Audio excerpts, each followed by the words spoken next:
So this is just a short video to discuss some information which has come to light regarding watches signed Albert Montandon Geneva. Now, Albert Montandon is a name that is encountered several times in the history of Montandon watchmaking. One very famous Albert is, of course, Charles Albert Montandon Blaise-Leon, the son of one of the founders of Montandon First Locle. Now, he later became the head of Montandon First Locle after the death of Charles Adolphe, his father. However, he did go by the name of Albert, and also Charles Albert, but Albert was his name of choice. And he seems to have signed watches Locle, Charles Albert Locle, or C.A. Locle. Now, we also have Jules Albert, who also went by the name of Albert Montandon. And this was Jules Albert Montandon of the branch of Montandon de la Chaux de Fonds. And he is the son of Jules Frederick Montandon, who appears to have been working with Montandon Frères, and the son probably had some contact with Montandon Frères.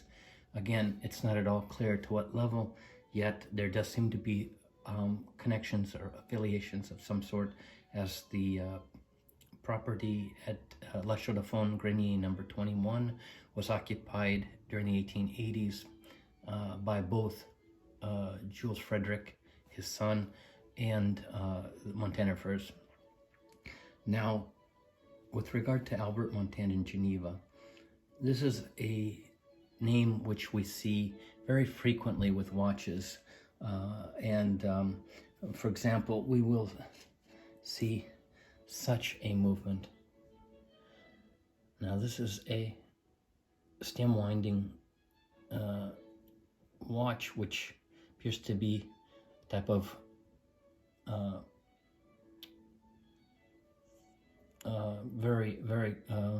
fairly common movement type, and this is a Jules Jorgensen type watch movement. Now, we have such a piece, and this is fairly common. We also have another such, same movement style, and this is, if we look at it, Albert Montandon Geneva. Now, we also are able to find key wind types. Now, this is a damaged dial, however. There are key wind, also Lepine style movements. This maker may have been totally separate than those that we know. For example, this piece here is also a stem wind. We clearly know that this is signed C.A. Montandon Locle, and it has the Montandon Frères stamp, which I can provide an image of on the back cover. So this is clearly, here we have there we go. This is clearly a product of Charles Albert Montandon Blaise-Leon.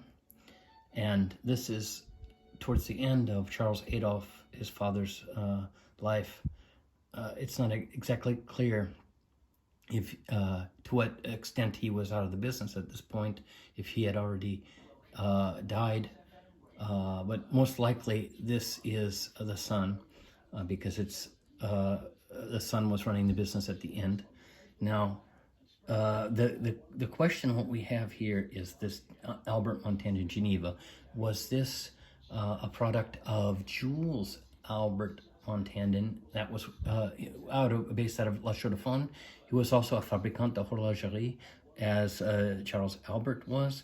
But Albert Montandon Geneva may have a different story altogether, because there is a shocking reveal in the appearance of this 1869 Journal de Genève advertisement, perhaps, or announcement, this avis au commerce, and it states, à la date du 17 mai 1869, la maison de horologerie V, that's for Veuve, Jean Magnan et Guéden, that's Jacques Guéden, établi à Genève et au Locle, a déposé au greffe du tribunal du district de Locle une plaque en laiton portant les marques de fabrique qu'elle fait graver sur toutes les montres qui sortent de sa fabrication.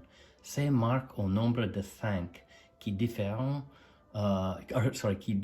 selon la qualité des montres sont G. Guéden, Geneva, David J. Magnan, Geneva, James Courvoisier, Geneva, Albert Montandon, Geneva, Henri Hoffman au Locle. La maison déposant annonce que ces marques étant sa propriété, elle se prévaudra de la loi contre toute personne qui sont en fabrique, soit à l'étranger, se permettrait de les imiter ou de les contrefaire. So, this 1869 article specifically states that the company, the watchmaking company, widow John Magnan et Guéden, which was established in Geneva and Locle, submitted to the Locle Tribunal a bronze plaque which had the marks, their trademarks, 5 different registered brands that was leaving their factory, and that these all were the property of this company, and this includes Albert Montandon Geneva. Therefore, and this is a company that was active during the mid-19th century, and we find it up until the end of the 19th century. It appears that this name, Albert Montandon Geneva, is actually a registered name, like a trademark, like a product category, something like this, so that this may not even be related to an actual maker. It's much in the fashion or style of nowadays. They have Versace. It's very popular, these types of brands, that everybody wants to imitate them, and they established this watches under different names as a sort of a variety of product to sell, and therefore it seems to be very likely that such watches, and it doesn't mean that all watches signed Albert Montandon Geneva belong to this, but it is highly likely now that this foreign entity, this company, not a Montandon maker, produced watches under these different names, and this was a sort of a trademark of their production. And now they did have sales in New York. They are mentioned in Tro's, which was a resource for sort of almost a yellow pages for the city of New York, and they're clearly found there during the 1870s. And this is starting to seem that these watches, that now they established these different brands which they sold internationally, and clearly it was a tribute to the names. These were very highly sought after, desirable celebrity names in the watch industry and during the 19th century, and therefore in a way this is this company is riding on the tailcoats of Montandon watch legacy. But this is very interesting because we now see how the name was expropriated by non-Montandon makers to these fictitious watchmakers that probably didn't exist. And so it is highly possible, of course, that some of our Albert Montandon watches that we will run into are by an Albert Montandon watchmaker, because it's a very common name for, especially with very high-profile fabricants de horologerie, the people who are making watches and signing with their names. There's also another Albert who appears in the early to mid 30s.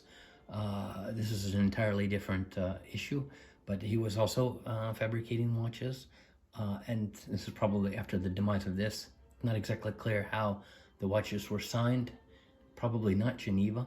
At any rate, this is a shock reveal, and I hope that this is useful information, and this is just another note for the record. Thank you for your attention.